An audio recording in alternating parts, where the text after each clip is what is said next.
Hey friends, welcome to Midweek. I'm so glad that you're joining with us tonight. And if you were stuck out there in the heat, I am so sorry. It has been a rough couple days. It's been hot, been humid. It's just been miserable. But hey, the good news is that it's supposed to cool down as the week progresses. So by this weekend, it's supposed to be in the high 70s, low 80s type weather. And I am all about that business. But hey, if you're out there, wherever you are watching this video, we wish you well. We hope that you're doing well. And just say hi to us in the comments. Let us know what's going on in your world. And we're going to try to produce content every Wednesday for you. Midweeks are back in session. We started last week, and we started with a series called At the Movies. And what we're doing in this series is we're taking some of my favorite movies in my entire life, and I'm bringing them to you with a Bible perspective. So last week we talked about the movie Aladdin. It's nearly 30 years old, people. So if you haven't seen that movie, you need to watch the movie Aladdin. It's great, good family fun, good movie. The movie we're going to talk about tonight is called Patch Adams. I love this movie so much that I own 2 copies of it.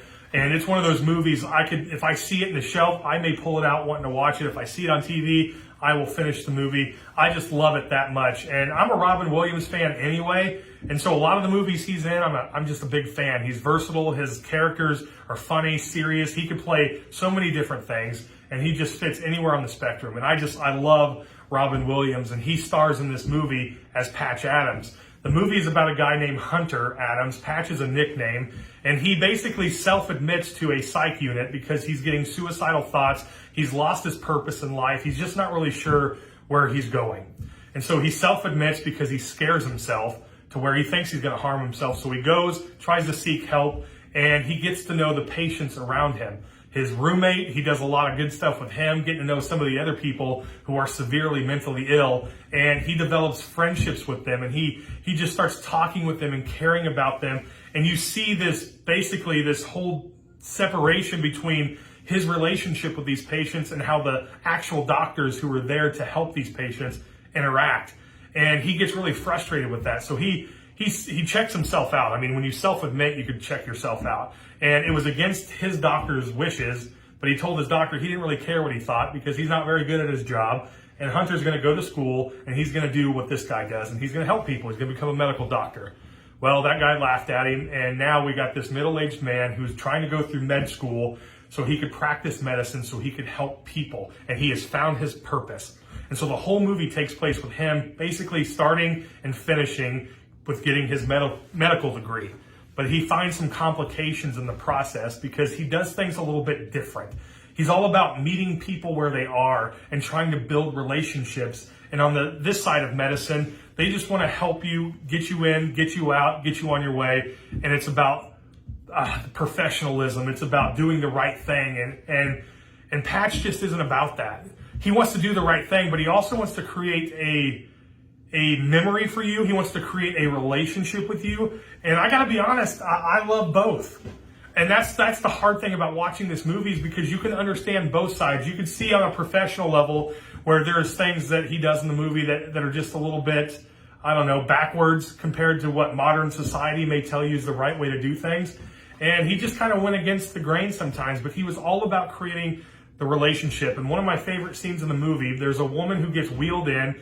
Patch is in his 3rd year. He's got his white coat on, and he's going with all the other students, and they're learning about different diagnostics and different things that are going on. And a woman gets wheeled out, and so he goes and he starts reading from her chart, just explaining who this woman is, and just explaining all the problems that she has. And I love what Patch does at this moment in the movie because when everyone's starting to silent down, they're getting ready to move on. He says, "What's the patient's name?" And it catches everyone off guard because they're saying, well, what does this matter? So we ask her. He says, "Ma'am, what's your name?" And she says, "My name is Marjorie." And he says, "Hi, Marjorie," with a big old grin on his face and kind of flirtatious wave. And she smiles back. And instantly, he made a connection with her. Probably more so than any of the doctors who have been there in her entire experience because he instantly made a connection. And so in the movie, what we see is him trying to learn through this moment of how making connections with people can really enhance their way of living. And so he goes and does some fun tests and tries to make people laugh. And he realizes that medicine works better when you have a deep connection with the patients you're working with. Medicine works better when you can bring laughter, when you can bring personal ability to the table and really get to know people. And so I see both sides because I want doctors that way. I want doctors who are, one, competent, so I understand the medical side of it, where I want a doctor who's serious about medicine, who understands the practice, who takes the job seriously, which in the movie, Patch Adams is an A student, so he takes it seriously. So I want a doctor who's competent. I think we all can agree with that, right? We don't want the D-plus doctors doing a surgery on us. We want the best of the best. And so we do want a competent doctor who takes the job very seriously. But I also love a doctor who takes time to want to get to know me. Doesn't it make you feel good when you walk into the doctor's office or an emergency room or something where maybe you're going in for surgery and you've never even met the doctor, but he walks in, he introduces himself, and he says, "Hey, Brandon, how you doing? We're going to get through this thing okay." And it just starts off with an instant connection and you feel good. Or maybe it's the doctor who will talk about what's going on with you, but they also sit down and explain in thorough detail what's happening, but they also just want to get to know you.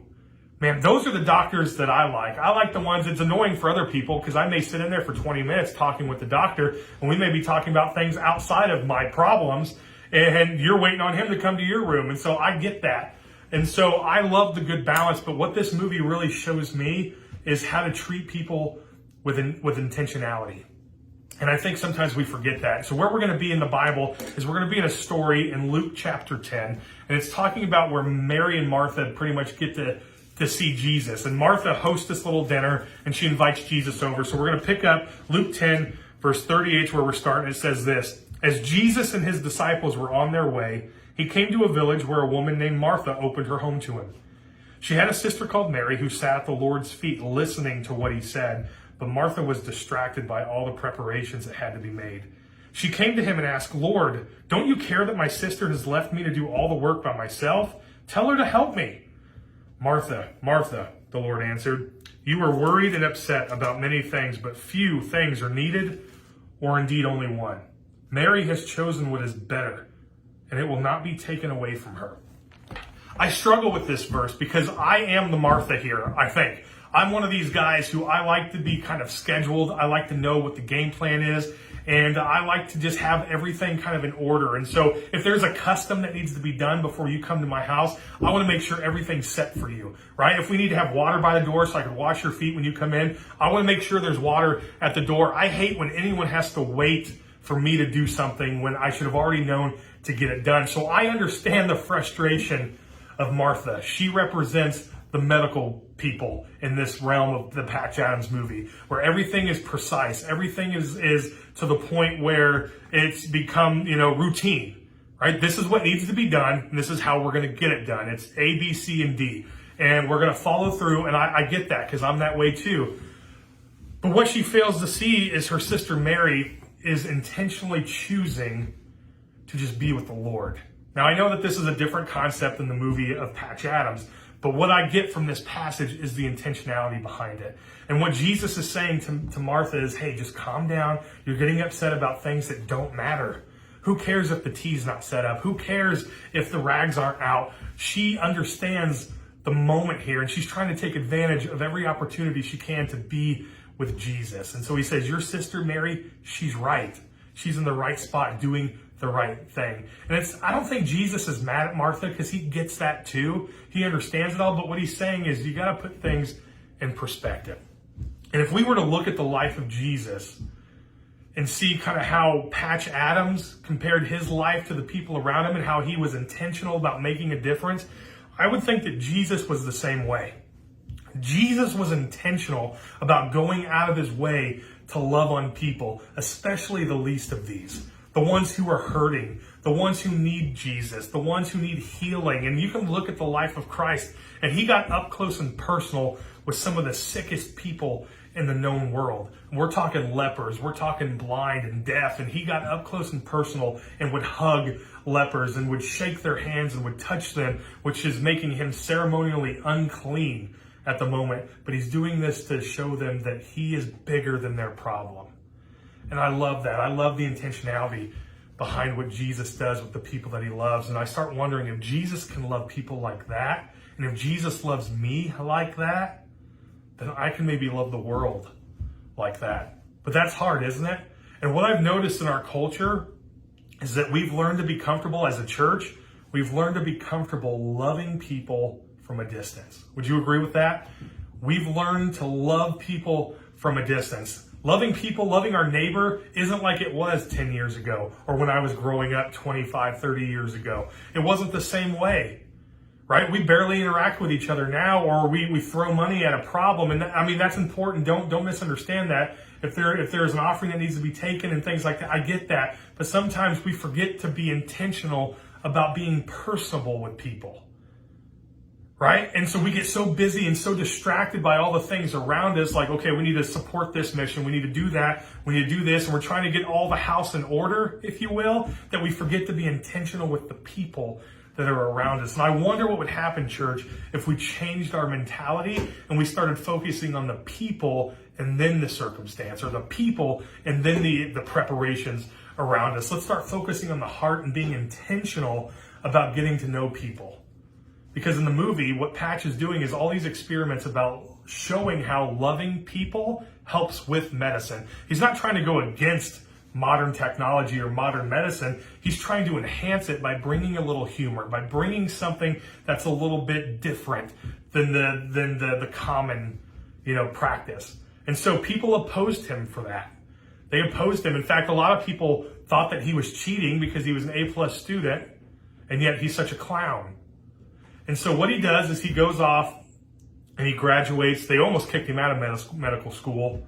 But then he goes on, he fights it, he appeals it, he gets back in, he finishes the degree, and he goes and creates this place called the Gesundheit Institute. And on the movie, they give a little thing at the end of it that says that there's doctors that are lined up by the hundreds, even by the thousands, waiting to get hired to work at this place, because it is a place that is built for a friendly environment where people can have fun and practice medicine. And what a great story that movie is. And so if you haven't seen that, you definitely need to, because it is a fantastic movie. But bringing it back to the Bible and back to the church. Church, what would it look like if we started being intentional about the people we're trying to build a relationship with? What would it look like if we intentionally invited somebody over to our house for dinner, or we took them out to dinner, or we intentionally invited them to play a game, or to go on a walk, or to go do something, and put all the fears aside? We said, you know what, tonight I'm going to try to be friendly. I'm going to try to be a friend to them, and that's going to cause me to make an action. And so here's what I love about the Mary and Martha story, is that neither one of them are necessarily bad. It's not bad to be prepared. It's not bad to have things in order. It's not bad to do these things. And Jesus doesn't tell Martha that she's bad, right? He doesn't tell her that she's wrong. He just says that Mary chose right by coming and intentionally taking the opportunity to spend every moment she can with Jesus. What if we started looking at people around us with that lens, where we said, you know what, circumstances will come and go. The schedule may not go as planned, and it may be stressful as things begin to fall apart, but hey, I am with you, and I get to spend time with you. And we may have jokes and make fun of the things that don't work out, but at the end of the day, I want to be intentional about getting to know you. I wonder what would happen if our churches started to bring that back. If we started to be intentional about being with the people that we need to the most. Friends, I hope you have a great week, and we look forward to seeing you this weekend, Sunday morning, as we do church, and next week at Midweek. Have a great week, guys. We'll see you later.